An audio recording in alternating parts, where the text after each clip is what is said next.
Welcome back, everybody. Many Muslims criticize Numbers chapter 31 in the Old Testament. We'll take a look as an example at a comment on a mind-numbingly stupid website called Answering Christianity. I honestly believe that looking at content this dumb can kill brain cells, so we won't linger very long, but I'll put the link in a pinned comment for you if you want to read it at your own intellectual peril. Let us see some of the passages that clearly support pedophilia and rape of preteen girls. And then we have Numbers 31 referenced and the underlined portions in verse 18. Now, the context of the text that allegedly supports rape is where punishment is being dealt out for the shockingly obscene sins at Baal Peor. And in there we find the Midianites and the Moabites referenced. Now, the Midianites were sort of a confederation of tribes of which the Moabites were one. But all of the young girls, referring to the Midianites and Moabites, who have not known man by lying with him, keep alive for yourselves. It is ironic that people see this verse condoning sexual immorality with the daughters of Moab, given that what started all of this was sexual immorality with the daughters of Moab. While Israel lived in Shittim, the people began to whore with the daughters of Moab. But let's ignore that blatantly contradictory misinterpretation of the passage and get to the heart of the issue. When female captives are taken in battle, there is a procedure in Deuteronomy 21 that governs marriage and sexual relations. I've produced a video on that elsewhere on this channel, so we'll just comment briefly on that text. TK says, this law requires a soldier who wishes to marry a captive woman to show consideration for her feelings. He must allow her to adjust to all that has happened by bringing her back to his home and waiting a month before marrying her. In case he later becomes dissatisfied with her, he may not reduce her to slavery. A significant aspect of this law is its respect for the personhood of the captive woman and the moral obligations created by initiating a sexual relationship with her. When referring to the rituals that are required of the woman for this procedure, Merrill states that the process presupposes a degree of willingness on the part of the maiden to forsake the past and to embrace a new and different way of life. For one can hardly conceive of all this taking place coercively. It seems the law here wants to discourage such a marriage because having the woman trim her nails and cut her hair and stay in a state of mourning for a month would reduce her physical attractiveness, which no doubt is what drew the man to her in the first place. Also, the man would have to provide for her as she sat untouched in a state of mourning for a full month. This means something in an ancient Near Eastern culture which is largely subsistence-based living. Also, the law seems to indicate that a marriage on these sorts of grounds, in these sorts of circumstances, is anticipated to fail.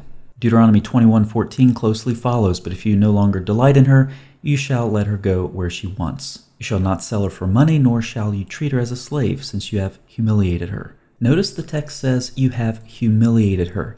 It doesn't speak highly of this process, to say the least. This passage, like many in the Torah, seems to acknowledge the stubbornness of people and puts in place guidelines because of it.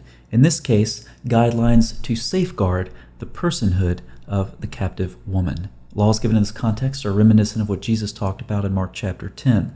I'll let you review that text if you need to. So, critics of the Old Testament typically talk about genocide, but the girls are saved from destruction. And they talk about slavery in the Old Testament. But captive women shall not be sold for money, nor shall they be treated like a slave. Neither of those two criticisms are an option, so the critics move to the third option, that is rape. But where is that in the text of Numbers 31? Well, it's right there. You just have to look really closely. But all the young girls who have not known man by lying with him, keep alive for yourselves, so that you may rape them, treating them as sex slaves. Now you may say, that last part isn't in the text. And I agree, it's not in the text. So where is it? Well, it's in the imaginations of the critics. Now, I don't normally watch debates, but I came across one recently, and it's perfect for this video, so I thought I would play a couple of clips from it. It illustrates perfectly something that I call interpretation via imagination. You'll notice very quickly that this individual's assumption evolves into an interpretation. Watch closely. Here's the assumption. I'm not entirely sure what a bunch of aggressive males could want with a bunch of virgin girls. I'll leave that up to the imagination of the audience. And just a couple of minutes later, it's the interpretation. Maybe we could just put it up to a divine mystery why the moral creator of the universe would allow people to take sex slaves. So we have assumption. I'll leave that up to the imagination of the audience. Interpretation. Put it up to a divine mystery why the moral creator of the universe would allow people to take sex slaves. Assumption. I'm not entirely sure. I'll leave that up to the imagination of the audience. Interpretation. Maybe the author of morality can permit sexual slavery. So, do you see how easy it is for a critic's imagination to become his authoritative interpretation? It doesn't take very long either. Now, this person calls himself the cosmic skeptic. One would think that the cosmic skeptic would be consistent enough to be skeptical of his own assumptions he's making about a text that he himself admits he's not qualified to interpret. Like you, I look at texts like this. I'm confused by them at the very least. But how does all this relate to Islam, both now and in the afterlife? Well, to answer that question, let's get back to our corrupted text from Numbers 31. In doing so, we'll see the hypocrisy of Muslims. But all the young girls who have not known man by lying with him, keep alive for yourselves, so that you may rape them, treating them as sex slaves. And now for the hypocrisy. The Quran allows Muslim men over and over again to have sex with their female captives. Perhaps the juiciest endorsement of this is what Allah, the most sexist, says in Surah 70. He tells men to guard their private parts except in regard to their spouses and those whom their right hands possess, for in regard to them they are not reproachable. Interpretations of this verse can easily be found using Google, which seems to be the primary research tool of Muslims, in the comments section on my channel. 2 categories of women have been excluded from the general command of guarding the private parts: wives and women who are legally in one's possession, i.e. slave girls. Thus the verse clearly lays down the law that one is allowed to have sexual relations with his slave girl as his wife, the basis being possession and not marriage. If the marriage had been the condition, the slave girl also would have been included among the wives, and there was no need to mention them separately. Now, some Muslims can't accept that Allah condones this type of behavior in the Quran, and so they respond with mental gymnastics. Some try to dispute this claim with Surah An-Nisa ayah 25, but these commentators have a strange characteristic. They accept a part of a verse if it suits them, but conveniently ignore another part of the verse if it goes against their wish and whim. But things get better for women in paradise, right? No, not at all. The Quran tells us what Muslim men have waiting for them in paradise. They shall have purified spouses, that is, virgins untouched by man or jinn. They have large, beautiful eyes. They have large, full breasts, and they're of the same age, in case you were wondering. They also have dark-eyed maidens, confined in tents in Islamic paradise. Confined in tents? Is that a translation issue? Absolutely. You can also translate tents as pavilions.